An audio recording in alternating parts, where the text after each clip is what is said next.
Hello guys, how's it going? King of the Table 9 event just wrapped up just a few hours ago, I guess, and that's a pretty entertaining event overall. And we'll just go over the results real quick, starting with the first match, which is Nissa Kamdan versus Sarah Collins. It was a 6-0 win by Nissa Kamdan. It was a pretty dominant victory, I guess, and Sarah got some purchase in between the match, but she wasn't able to do much because there was lots of regroups during the match, and she had the superior hand control. Nissa Kamran from the start. She was strong inside, outside, in almost every way possible. So few elbow falls were there in between. I guess Nissa was able to protect the hand, the pronator, I guess. Also, Nissa was able to adapt to different styles and pull in different ways, I guess. And she had more focus on Sarah's pronator, and every round, Nissa was using her experience and versatility to pull like in different styles, and she got the win 6-0.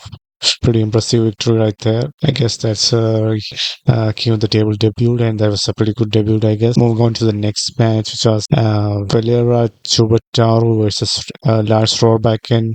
Valera, as we know, is the sparring partner for Denis Ziplenko, and we can see him in some sparring match with Dennis and David Dadikian, I guess. And very strong Russian dude that's going against Lars Rohrbacken from Norway, 44-year-old, very experienced arm wrestler. He's known for his explosive style and his flop wrist press. He's like one of the best in the world. This was like his second appearance in King of the Table. And at the beginning of the match, like Valera was like pretty center dominant. He got the first win purely by side pressure. His hand and wrist was pretty strong. Lars was not able to do anything at the start there. And as the match progresses, like Valera was like kind of gassing out. Lars did a Kingspaw in the second round, and which forced the second round. Valera was able to like go into a press for the win, so 2-0. And on the third round, Lars was able to flop press Valera to the pad. So the match was 2-1 in favor of Valera at that point. Then next round, Valera beats Lars by a press. So this was 3-1. So just one more pin would get Valera the victory, but unfortunately, from then on out, like Lars got the upper hand. He was able to beat Valera by a flop press in every single round going forward. So Lars was the decisive winner in a pretty close match, 4-3, mostly by the help of his flop press in the strap, I guess. Moving on to the next match, which was Arif versus Sergey Kalinchenko, and this match was pretty interesting as well. In the first round, Sergey wins. Arif goes into a king's move and he presses his king's move. So first pin goes for Sergey, and the second Arif wins by a top roll.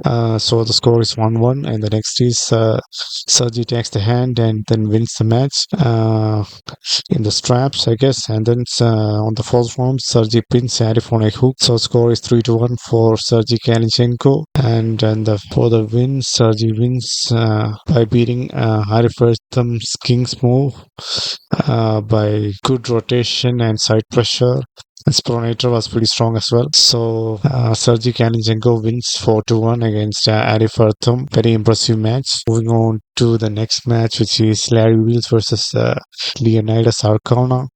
The match started off with Larry going into a hook with Leonidas, and it seems like he had a minor injury or something. He was having some discomfort in his arm, maybe like a small crack in the arm or something like that. But overall, all rounds like went into a hook, and Leonidas was super strong throughout the match, and it ended up being 4-0 for Leonidas, as Larry was able to do and nothing against Leonidas in that match. He had no hand control, and he was gassing out pretty quick as well. So Leonidas wins both left hand and right arm, and right hand against Larry Wheels. Hopefully by the next time Larry could level up and get his first super match win, I guess. And moving on to the super heavyweight division, we have Ermes Gasparini versus Vitaly Lalatin. That was a super intense matchup, probably one of the best matchups of the night. The match started with like first win.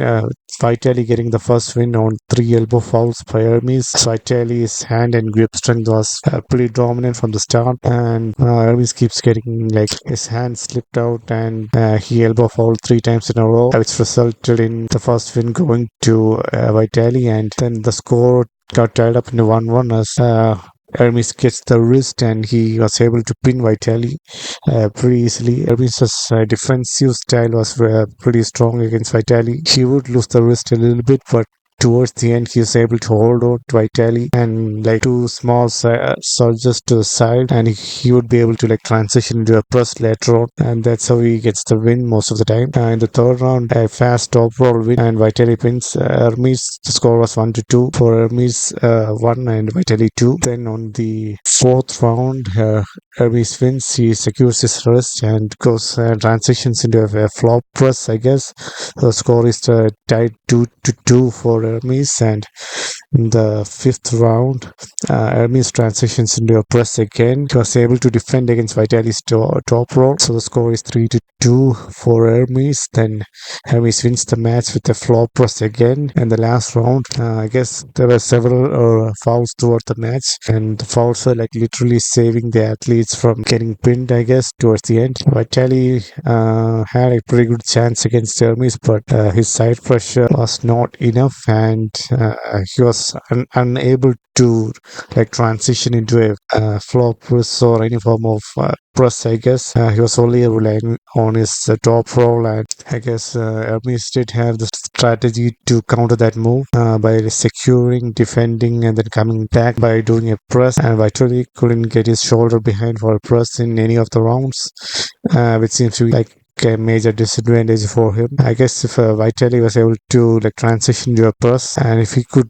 properly do the transition, this match would have been pretty interesting, I guess. Even still, it was a super intense, super long matchup in which Hermes won by the score 4-2 against Vitaly.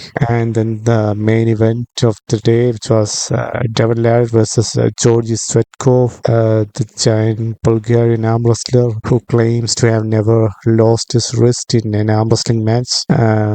At least it's right, I guess. The match had lots of ups and downs.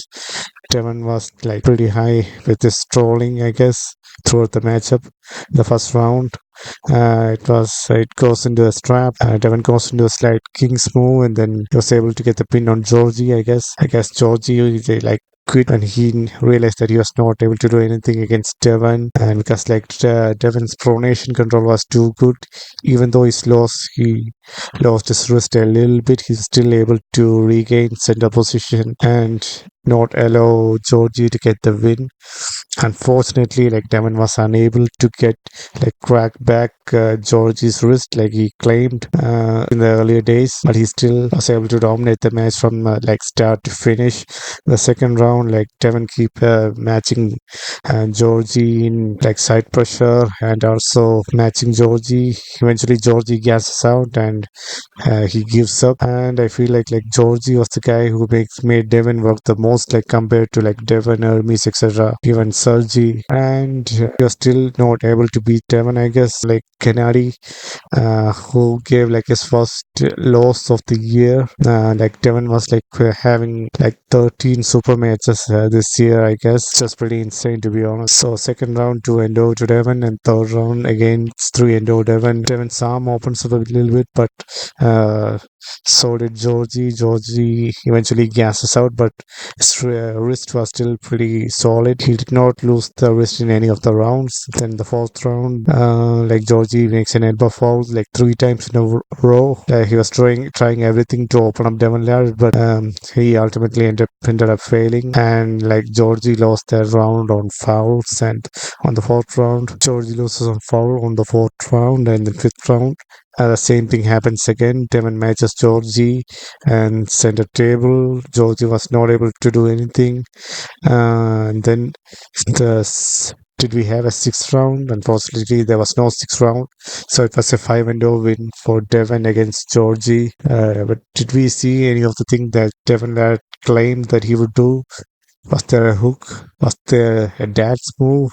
Was there an explosive start? Like in one of the rounds, Devon tried to flop press Georgi Tsvetkov, but he was unable to get the pin right there. There was no hook or no dance move because Georgi was like pretty strong, pretty hand dominant, and his side pressure was pretty solid as well. So if Devon would have attempted that, like I think that would have backfired on him at that point. And then after the Devon's win, uh, like they gave Devon's son like a special opportunity to do like one round match against Adam Silver. So it was all Adam Silver versus Auden Larratt, like a special exhibition match or something for one round.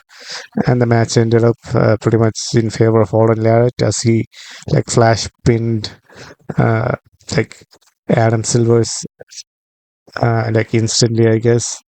And that wraps up the King of the Table 9 event. It was pretty entertaining, I guess. Lots of fun and interesting matches. Lots of surprises as well. I did not expect Ermes to actually beat Vitaly that time. He was able to match his hand and wrist almost equally to Vitaly, even with the long levers, and that was a well-earned victory by Ermes. That's a pretty difficult match for both of them, I guess, and pretty exciting match as well. I think that was probably the best match in the event so far. So King of the Table 9 has wrapped up, and it was a huge success. All the matches were super entertaining, and Devon at the end said like his main target will be like Levan. The next time he said that he might be able to even dominate Levan. He might crush him and stuff like that because we have to wait and see for April or by May of 2024, I guess. So that wraps up for the event of King of the Table 9. So like, comment, and subscribe, and I'll see you guys in the next video. Bye.